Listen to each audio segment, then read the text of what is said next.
Bonjour à tous, j'espère que vous allez bien. Dans Jurassic World Fallen Kingdom en 2018, Ellie Mills affirme que Blue est la dernière de son espèce.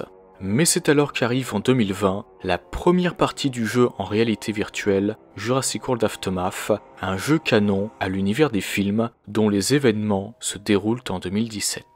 Cela a même été à nouveau précisé par CodeSync, le développeur du jeu, quelques jours avant la sortie de la seconde partie en septembre.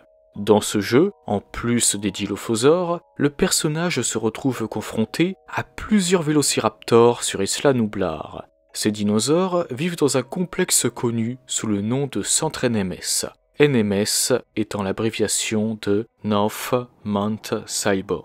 Il s'agit donc d'un complexe scientifique se trouvant au nord du mont Sibo. Par conséquent, Blue n'était pas le seul vélociraptor qui vivait sur l'île après la chute de Jurassic World.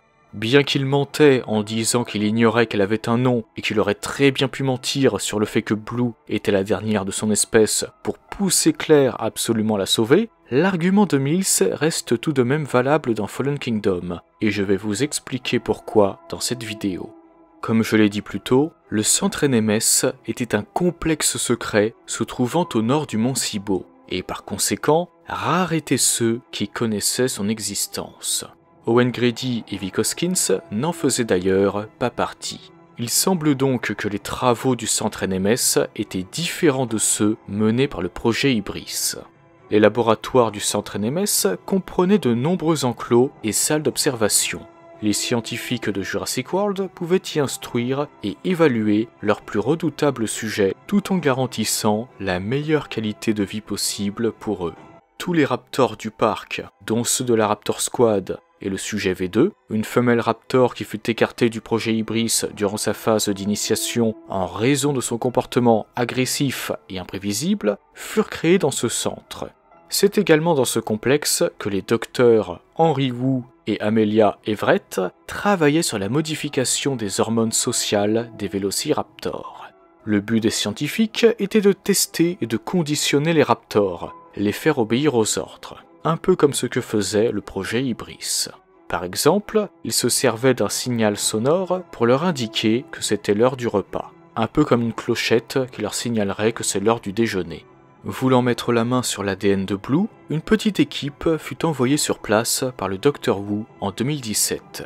En effet, le scientifique avait ajouté de l'ADN de Varan à un dinosaure dans un but précis, pour qu'il soit capable de parthénogenèse, c'est-à-dire une reproduction sans fécondation. Une femelle peut ainsi se reproduire sans avoir besoin d'un mâle. Blue était le résultat de cette expérience.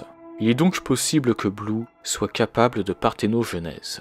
Au cours de leur recherche, ils tombèrent sur une meute de 3 vélociraptors, des femelles d'après le docteur Everett, un à la peau grise et bleue et étant bioluminescent, un marron beige et vert et un autre marron et orange.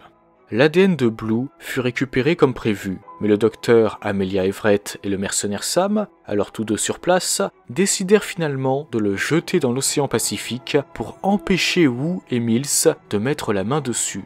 Avant de mettre leur plan à exécution, le docteur Everett détruisit le complexe, mais ne parvint pas à le quitter à temps. Heureusement pour lui, Sam réussit à survivre. Le raptor bioluminescent parvint lui aussi à survivre à l'explosion, mais non sans dommages. Cela lui laissa en effet plusieurs cicatrices. Mais malheureusement pour lui, ce raptor fut ensuite attaqué et dévoré par Roberta. Seul Sam parvint à quitter l'île grâce à un hélicoptère venu à sa rescousse. Et comme prévu, alors à son bord, il jeta l'ADN de Blue dans l'océan Pacifique. Si Mills voulait absolument l'ADN du raptor, il n'avait qu'à aller le chercher lui-même. C'est d'ailleurs pour cette raison que Ellie Mills contactera plus tard Claire Dearing en 2018. Vous savez désormais tout ce qu'il y a à savoir sur ce mystérieux centre NMS. Un centre dont il ne restait que des ruines à la fin du jeu, qui seront finalement détruites par le mont Sibo en 2018. Pour finir, je vous conseille le thread Twitter de CodeSync, le développeur du jeu, sur les dinosaures et les personnages rencontrés au cours du jeu. Par exemple, dans le tweet sur le Dilophosaure, nous apprenons que plusieurs Dilophosaures vivaient en captivité sur Isla Nublar, mais qui n'ont jamais été montrés au public de Jurassic World.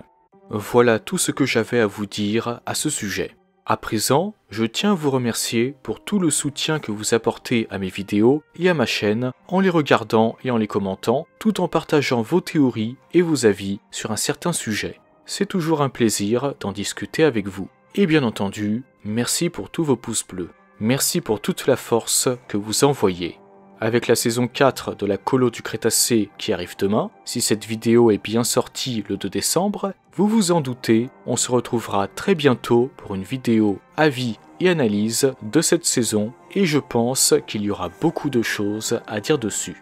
Sur ce, je vous souhaite une excellente journée ou une excellente soirée, prenez soin de vous et n'oubliez pas, ces animaux peuvent remplacer des milliers de soldats sur le terrain.